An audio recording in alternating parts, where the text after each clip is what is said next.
disaster recovery, high availability deployment, which is what most people purchase Q Replication for. If you, like I said, if there's anything in particular that you'd like us to cover, let us know. So let's go ahead and get rolling with them. Just a couple of more items of housekeeping. You'll notice a flyout window, an arrow, and a small tray of icons in the upper right-hand corner of your screen.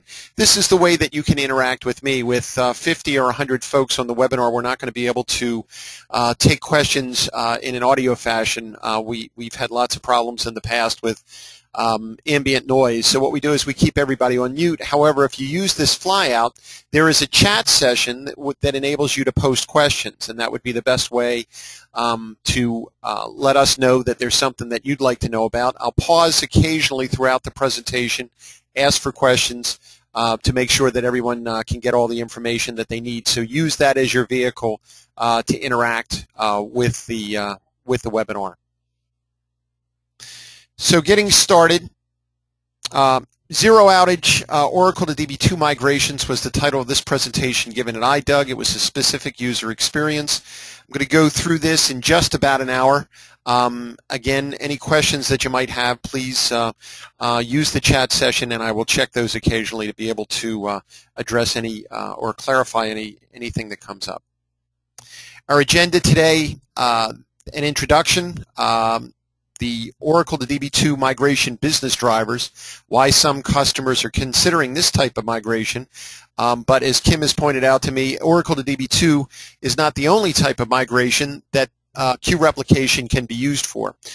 We've had another customer that presented at the IBM Information on Demand conference in 2010, Constant Contact, the email marketing firm, and they used it for a version-to-version migration from DB2 version 8.2 on Sun Solaris to DB2 version 9.5 without taking a business outage.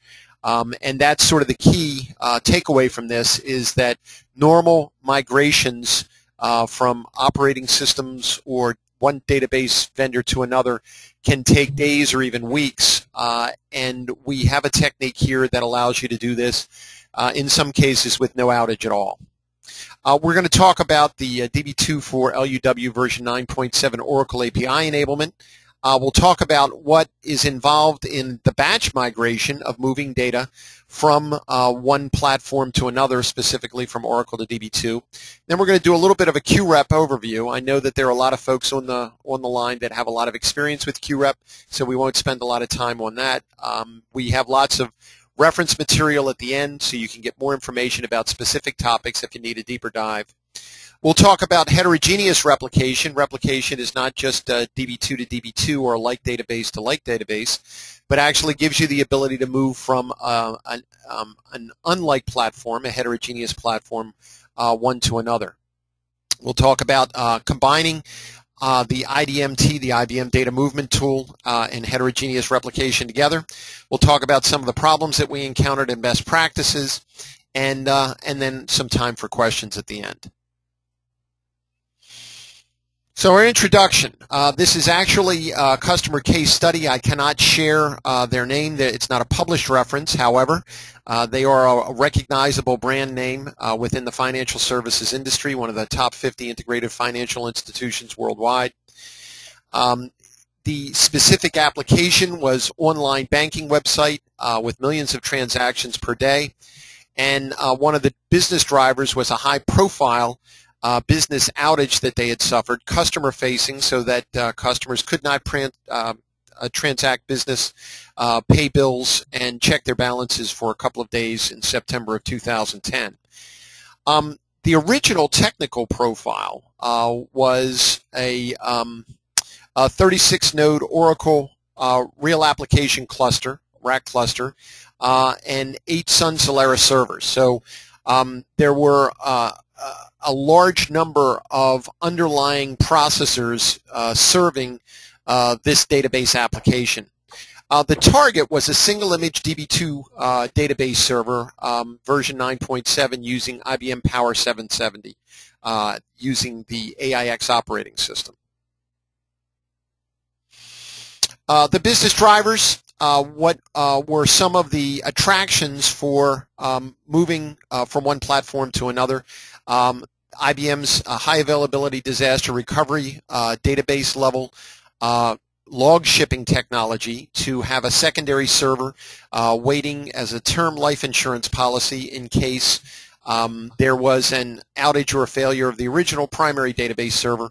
Transaction workloads can be failed over to the secondary server in around 10 seconds. The Fillmore Group actually did a benchmark for IBM several years ago using SAP and a heavily loaded system, and was able to get transactional continuity back in well under a minute. Server consolidation, 36 nodes reduced down to 4 nodes. This includes the HADR secondary server. So some of the secondary servers were idle, not actually supporting transaction processing, but just used as the warm failover site. And this led to lots of benefits of reduced energy consumption, footprint, networking, and software, all that didn't need to be maintained for 9 times as many different nodes.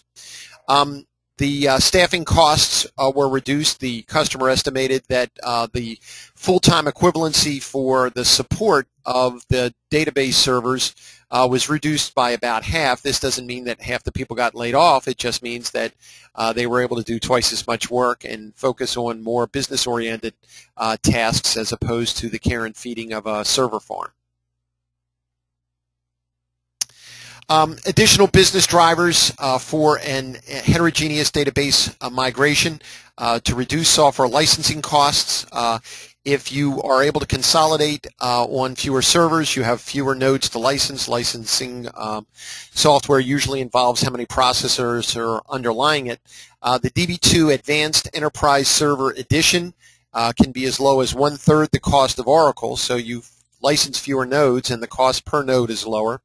And then lower ongoing subscription and support maintenance costs. If you are interested in diving down into this even further, IBM has something called the Business Value Assessment Tool that can actually compare licensing charges between Oracle and DB2 to let you know what those cost savings might be. Some additional business drivers is better performance. DB2 on Power delivers up to 3 times the performance per core of Oracle database on Spark. And if you are at 1/3 the cost and you have fewer nodes and you get 3 times the performance, you can get orders of magnitude savings. IBM has very tight integration between its Power servers, its AIX operating systems, and the DB2 database. There are features like large page support within the operating system to support 16 megabyte memory pages that DB2 can exploit.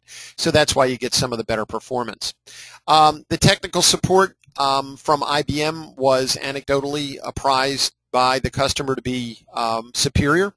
And the fault tolerance of the database, this may sound like a negative, but the customer was very happy that when a critical error was encountered, that the database server just failed.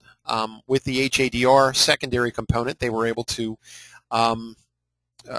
fail over to the secondary site and continue business transactions while trying to diagnose what had gone wrong in the first server. But what they had experienced in using Oracle for some time is that if a critical error was encountered, Oracle would try to keep proceeding and would, in one case, introduce log corruption that fouled up their system for a couple of days.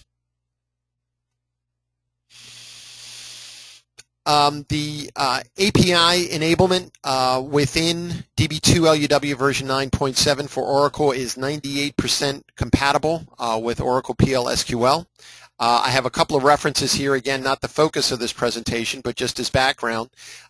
You can learn more about the Oracle application implementation on DB2 version 9.7.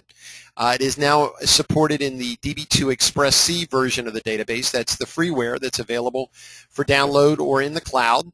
So you can actually test your workloads against DB2 if you have Oracle PL SQL applications that you would like to validate for migration.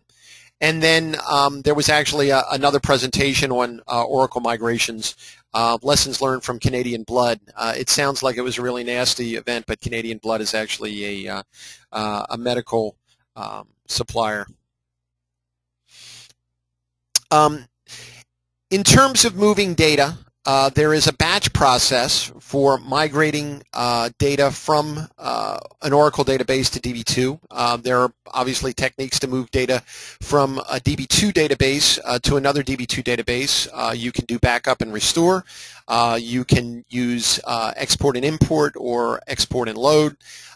There are lots of different ways that you can approach this. The problem is that they are all discrete processes. They are all involving performing one action to extract the data and then simultaneously sequentially loading the data, not simultaneously, but in serial fashion, loading the data to the target database. And so that necessarily means that anything that enters the database after the extract portion of the process has begun might not be in the target. And so you have a discrepancy between the source and the target. And a fully loaded database that's processing millions of transactions, that means that lots of data could be missing from the data that you extract and the data that you restore, and some way needs to be found to capture all that data. So the IDMT itself, there is a reference, so you can download that. It is available for free from IBM. You can download, install, and configure the IDMT. You create and prepare the target DB2 database. There is a GUI or command line interface. You can use either, so you can set up scripts for IDMT, or you have a step-by-step GUI that you can walk through. And you have two choices. You can either extract just the DDL, just the data definition language for the table definitions and the supporting database components, or you can extract the data itself so that all of the customer data and the transaction data that's in the database can be moved using the IDMT. You deploy the objects and load the data. So once they have been extracted from the source, you create the tables, the indexes, the views, etc., into the target database, and then you load the data. Using the DB2 load utility, load scripts are generated. Some tuning is advisable, meaning that you may want to use some of the modified by parameters in the load to handle things like date time formatting, which are different between Oracle and DB2. Stripping trailing blanks, not issuing warnings for things like changes in lengths of data, and so forth. So that can greatly speed up the load process of this type of migration from the batch standpoint. This is an example of the IDMT GUI. So you can see the steps that were taken, the number of rows that were unloaded, how long it took them to unload. You can see the extraction of the metadata. So a timestamped log of all of the activity of moving the data from the primary, from the source database to the target. Now, the next step in the batch migration process is using the set integrity function.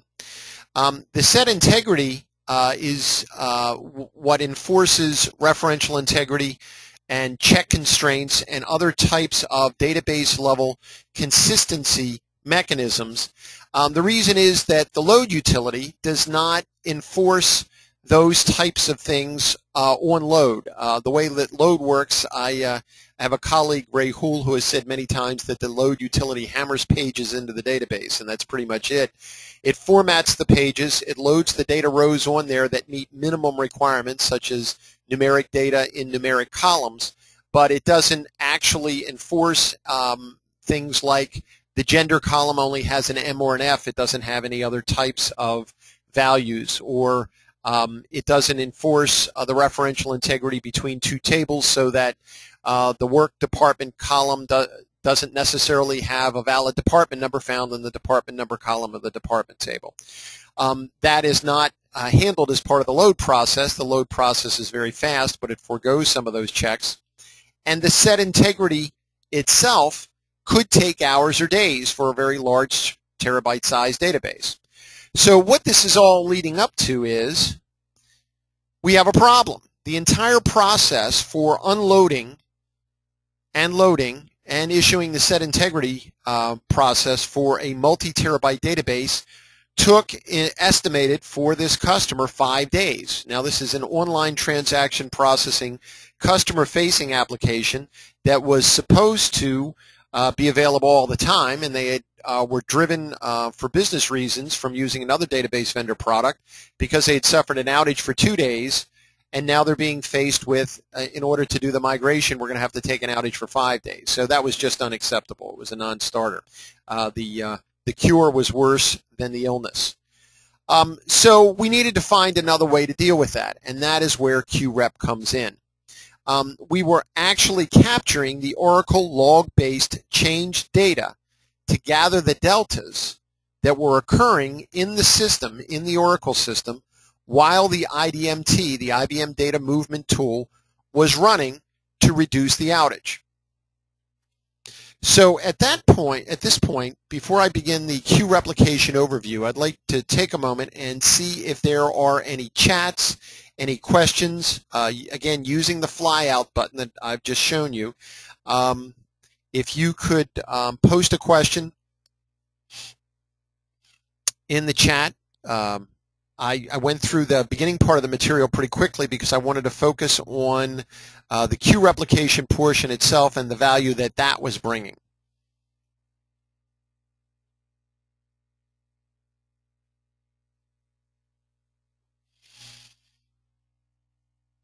And I'm not seeing any, so I'm going to assume at this point that everybody is up to speed. If anything comes up, please don't hesitate to ask.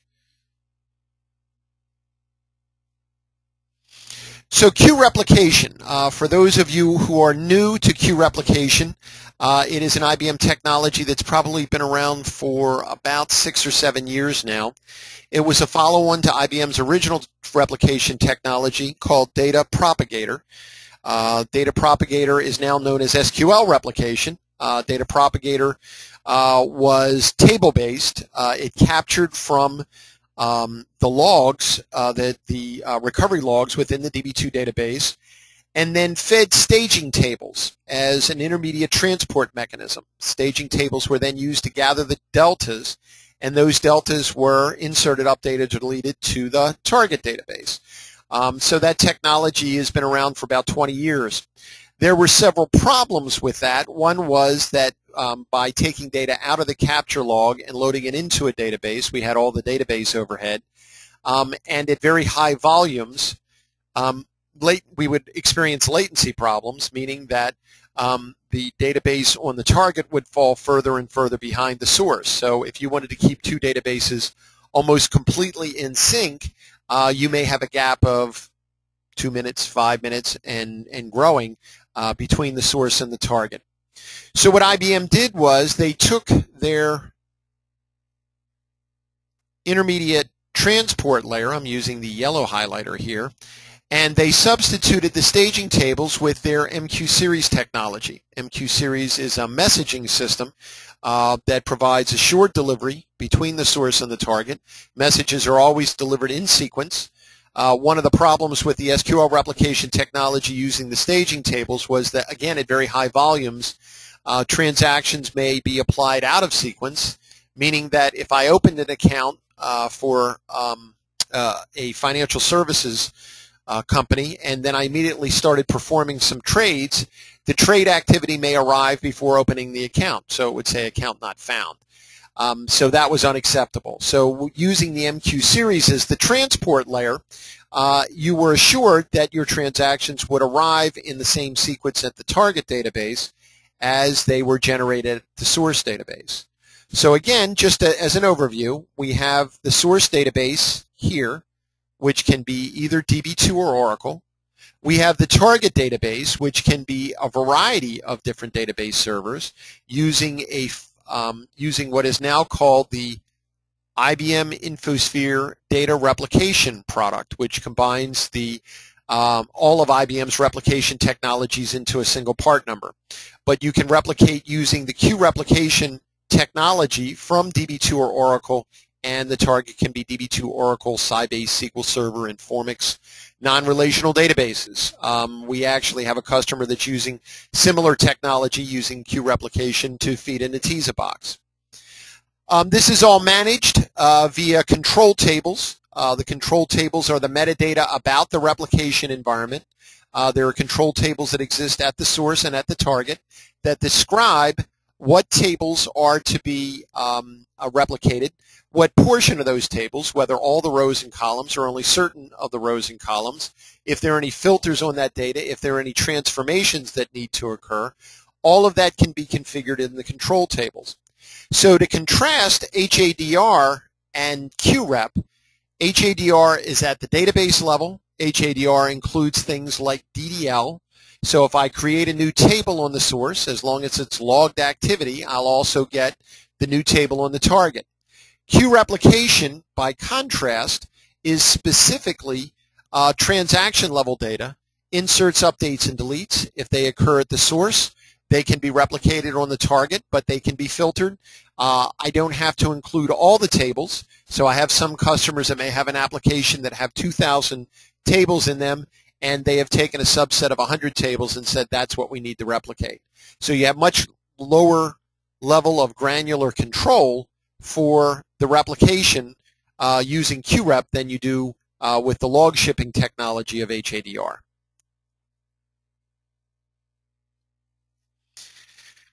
Q Replication definition and configuration is done via something called ASN CLP. CLP stands for the command line processor. ASN, I'm not sure what that stands for, but that's a prefix used throughout Q Replication for error messages, commands, and utilities. There is a wonderful reference, the SC 191018 ASN CLP program reference for replication and event publishing. It allows you to define your Q maps. The specific, let me go back for a second, the Q map would actually describe the MQ series infrastructure used as the transport layer between the source and the target.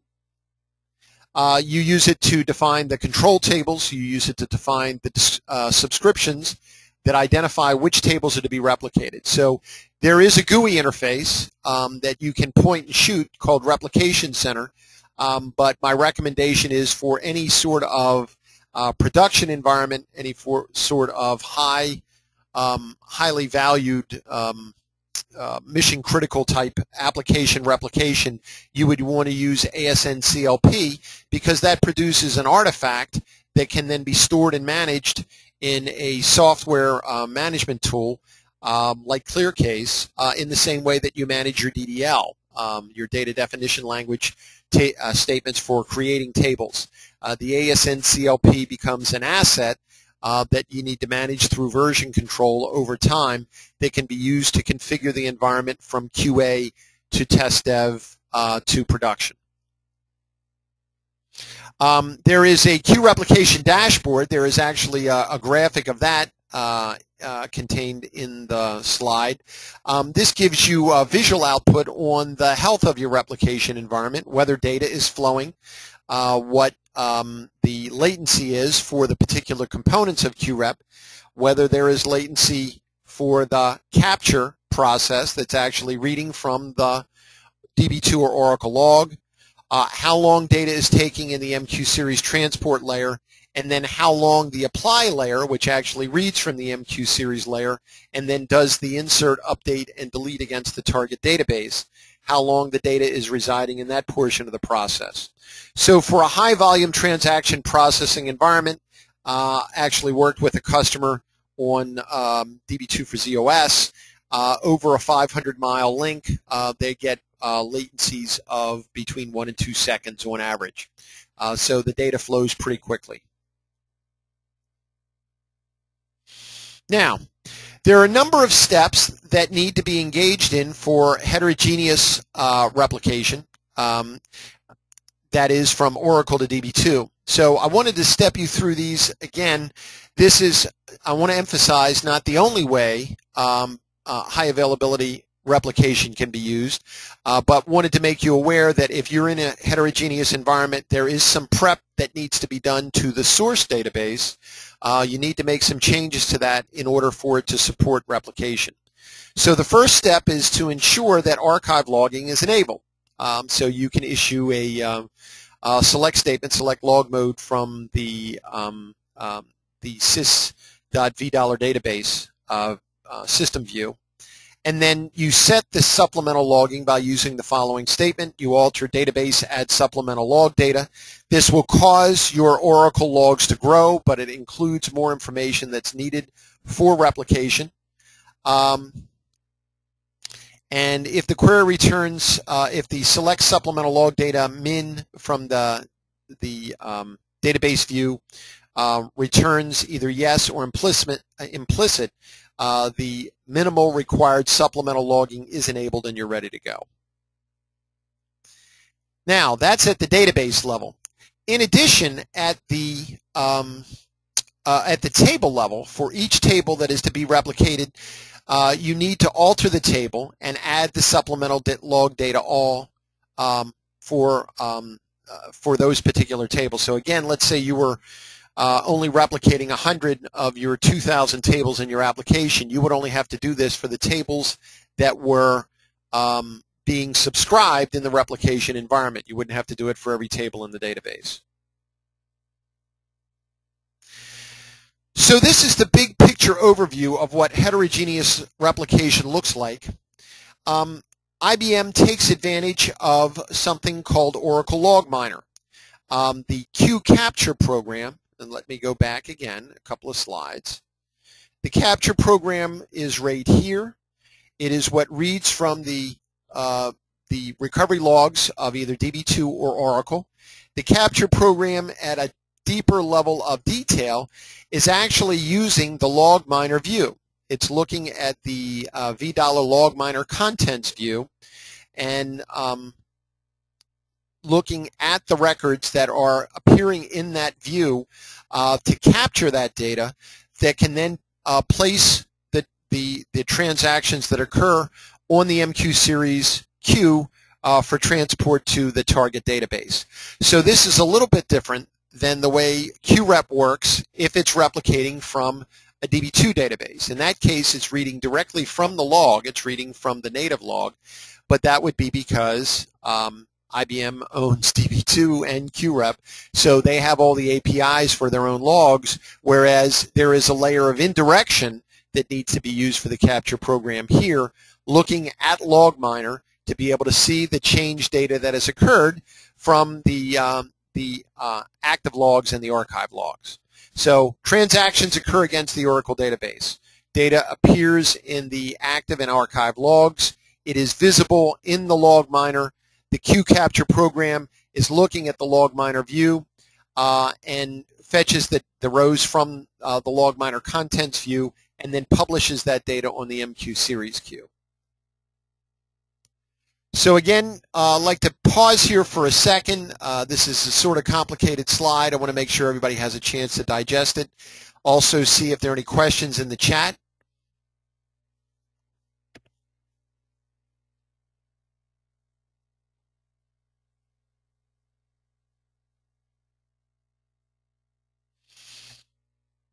Okay. Frank, I'm sorry to interrupt. Go ahead. No, that's fine. I didn't want to go too fast. Yeah, I just wanted to let you know, apparently there were a few folks, Tammy Hale included, hi Tammy, from Bank of America who had some firewall problems getting in, but I think they're all on now. So thank you for your patience, and I hope you guys are all in. Frank did announce at the beginning of the presentation that he is recording this session, so we'll make sure we get you the replay link as well. Absolutely. We'll have this up on the Q Replication Virtual Users Group webpage at our website, and we'll use that for the resource. We'll have both the presentation and the recording so that you'll be able to view anything that you might have missed. Thank you, Kim. Thanks for inputting there. And I'll go ahead and continue. I don't see any questions coming up in the chat.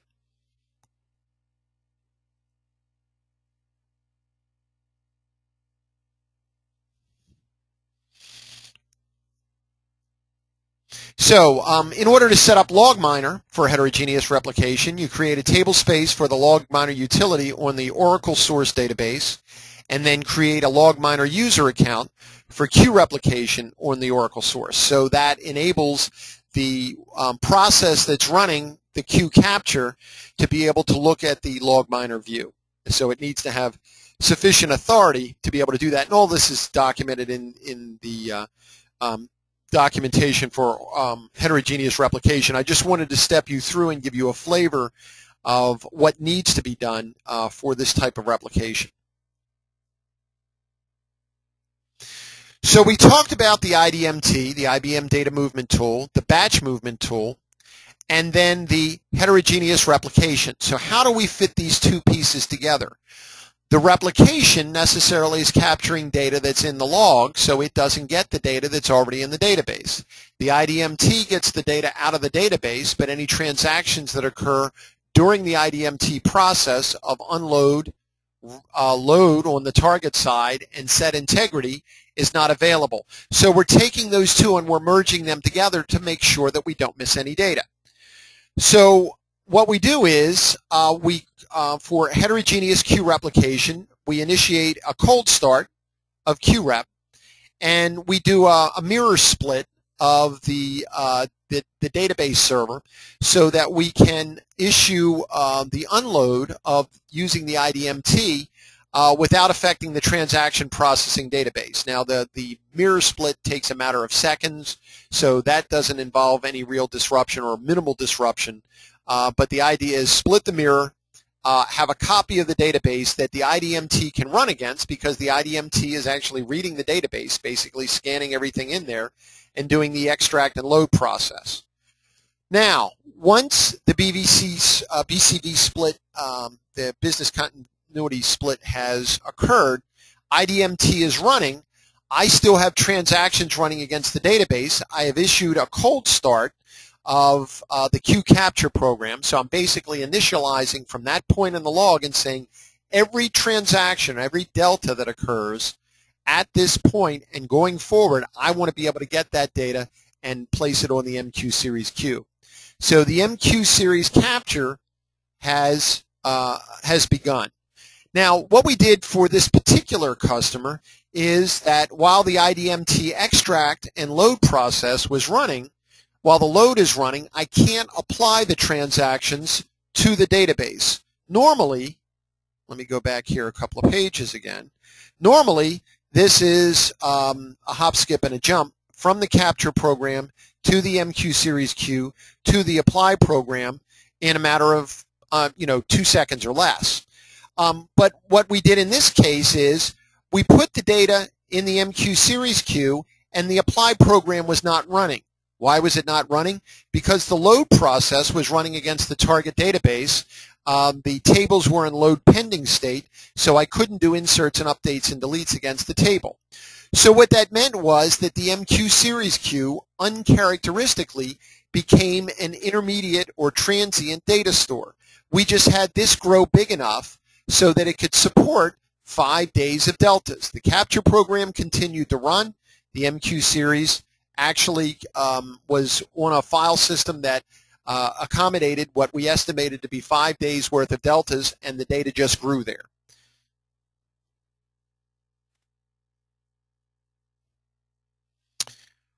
Once the IDMT process completed, we were able to start the apply program against the target database, and then we issued something called the load done message, meaning that we were doing what is called a manual load within Q rep. That's what this process was, the IDMT. And once the manual load was completed, the load done message, that is a signal that's inserted into the IBM Q rep signal table, indicates to the subscription that normal processing can now occur against the target data because all the data is there. That signaled to the apply program that it could start reading from the spill queues or the MQ series queues that had grown for 5 days and start reading that data from the queues, again, in the chronological sequence. So over 5 days, somebody might have opened an account, they closed the account, they performed transactions, they credited, they debited, or whatever. The Q apply for each table is going to drain those queues. read from the spill queues, and apply that data to the target tables so that at some point, and in our case it took a couple of days, at some point the target is caught up to the source so that we're running again with 1 or 2 second latency between, in this case, the Oracle database where the transaction processing was run and the DB2 target database that we wanted to eventually have become our system of record. So this is the big picture, sort of putting this all together at this point, and I have a graphic here. So we start out with our old app server processing against the Oracle database server. It's running transactions, normal business as usual. We add a second DB2 server,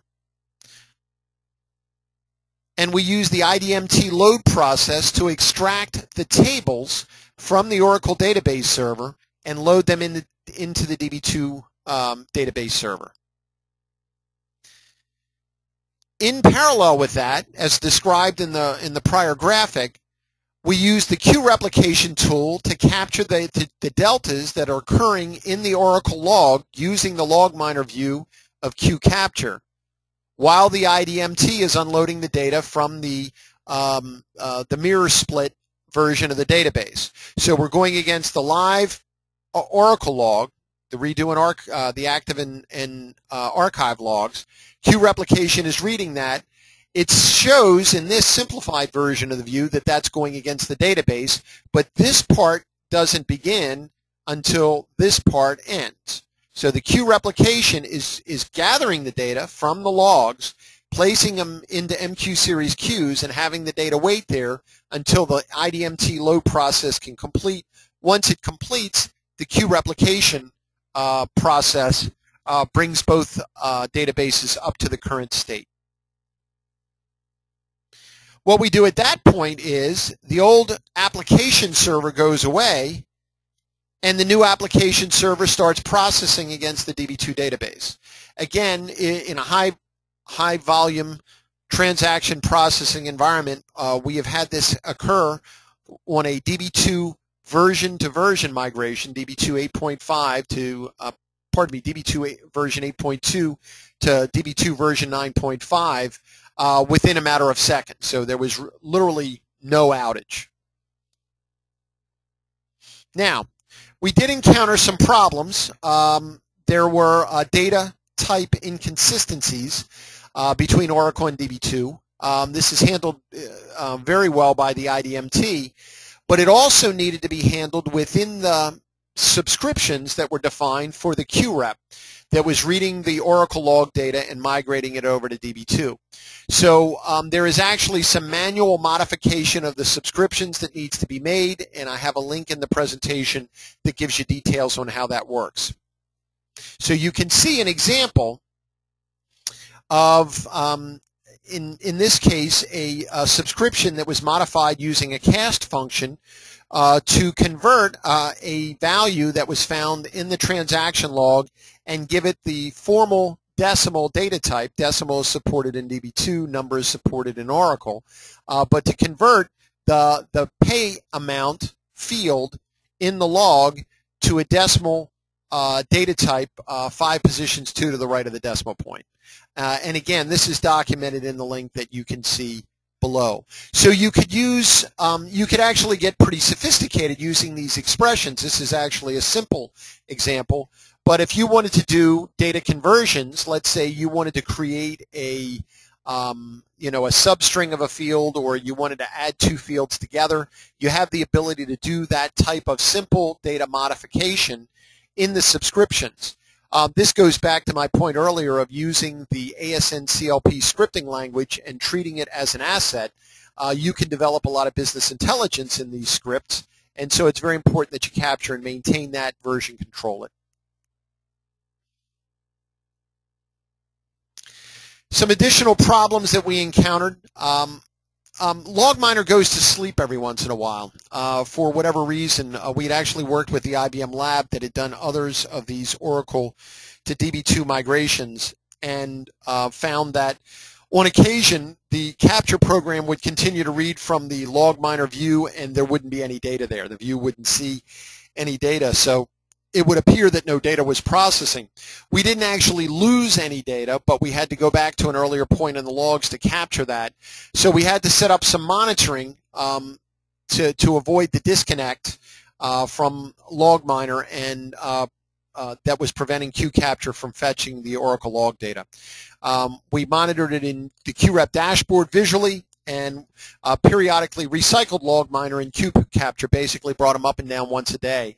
Apparently it was tied to longevity. The longer the process it ran, the more likely it was to get that disconnect, and we were able to avoid that by bringing LogMiner and QCapture down and up on a periodic basis. And again, that's fine. Within the Q replication environment, you can stop, capture, and restart it, and you introduce some latency, but you're not going to lose any data. It doesn't. The capture program remembers where it was in the Oracle log, so it goes back and retrieves all those transactions. So the folks that I would like to thank for helping me with this presentation are Kim May, my colleague, whom you've heard on the webcast before. She is the founder of the QRep Virtual Users Group. Jeff Richardson of IBM, with whom I collaborated on coming up with this design of combining the IDMT and QRep together to avoid an outage for this particular customer. And then Christian Zenkgraf, also of IBM, who actually worked for the Silicon Valley Development Lab and worked very closely on the Oracle Heterogeneous Replication and helped with a couple of problems that we run into. This was the largest 8-node rack cluster that had ever been attempted for this type of heterogeneous replication. So we were sort of pushing the envelope, but we were successful. So with that, I can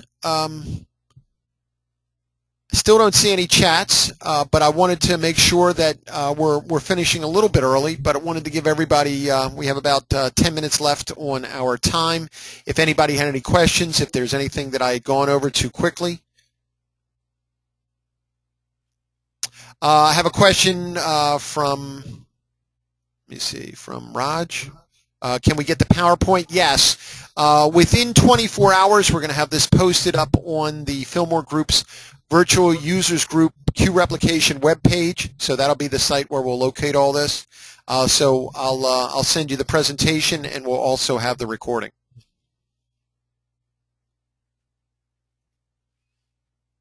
Well, Frank, thank you very much. You did a wonderful job. Oh, thank you. Yeah, I'm seeing another question appear. Let me see. Okay, another question. Let me see. How many target and source tables were involved in this environment?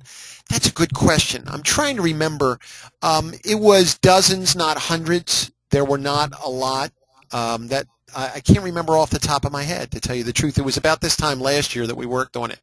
But there is no practical limit on the number of tables. We have customers who want to replicate 2,000 tables for a very complex data model for things like SAP or WebSphere Commerce Suite. So you can do as many tables as you need. There are scaling issues. If you get to thousands of tables, you may want to have multiple queues between your capture and apply. You may have multiple capture programs in order to scale. There are some customers like Fidelity that are running at such high transaction volumes that the capture program can't keep up with all the subscriptions single threading. So they actually put some subscriptions in one capture and other subscriptions in a second capture and architect it that way. Let me see. Got a thank you. Where is the user group website? It is, let me see. I'm going to put that back up here. I'm actually going to send this out as a chat to the world. As a matter of fact, I'll bring it up this way.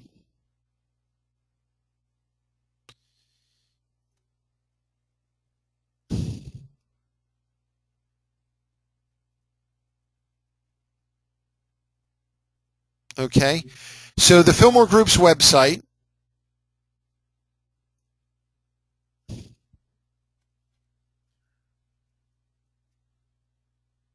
so you should all be getting that message. And then the virtual users groups are here on the very top ribbon. And we have 4, and this is the Q Rep virtual users group.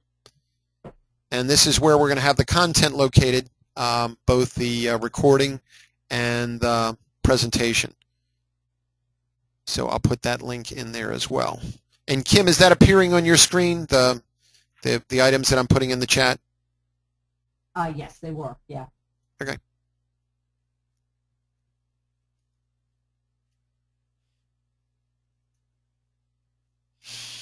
Yep. Okay, good deal. So let me see if there are any more questions. Where's the website? Okay, I'm getting an update. I think it's from Christian, like 120 tables. So again, on that order for the Q replication heterogeneous.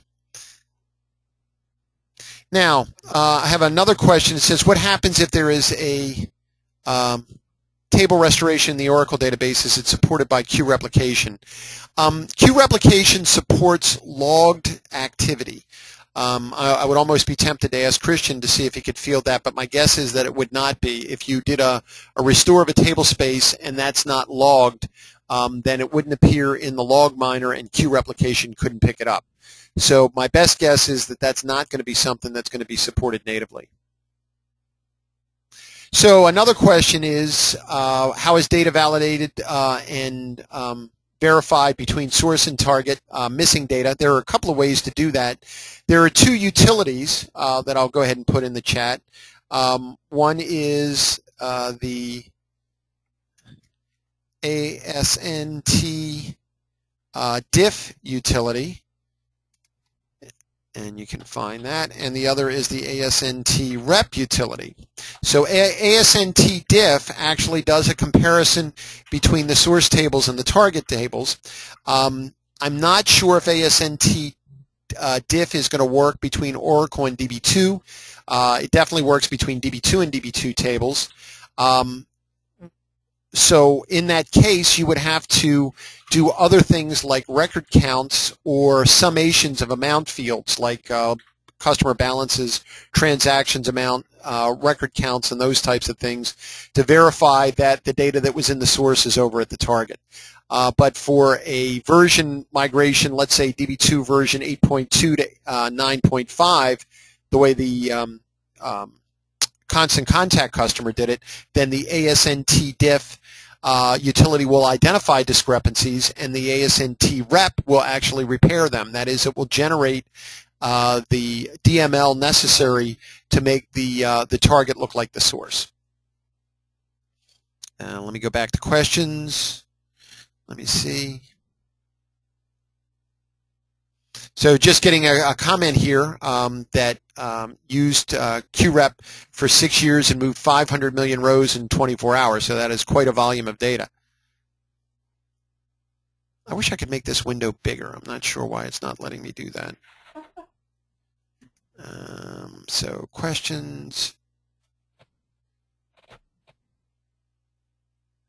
Okay, any distance restriction? Okay, that's another good question, and the answer is no.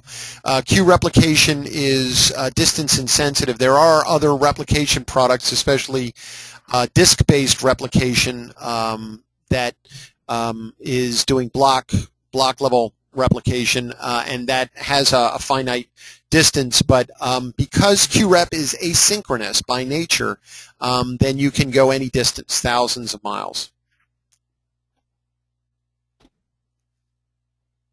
Question, did this process have to move lob data types? And the answer is this particular process I don't believe had any lobs, but Q replication does support lob data, both inline lob data as well as lobs that are stored separately. Oh, and Christian's answer is ASNT rep is not supported for Oracle sources. Thank you very much. Can SQL Server be a source on QRep? And the answer is no. IBM has other replication technologies for heterogeneous replication beyond DB2 and Oracle. It used to be called InfoSphere Change Data Capture. It was then renamed to be part of the IBM InfoSphere Data Replication product, which is the Legacy Data Mirror product. Legacy Data Mirror reads natively from SQL Server databases and can replicate. So if SQL Server is your source, you'd want to look in, and I'll put this in the chat as well.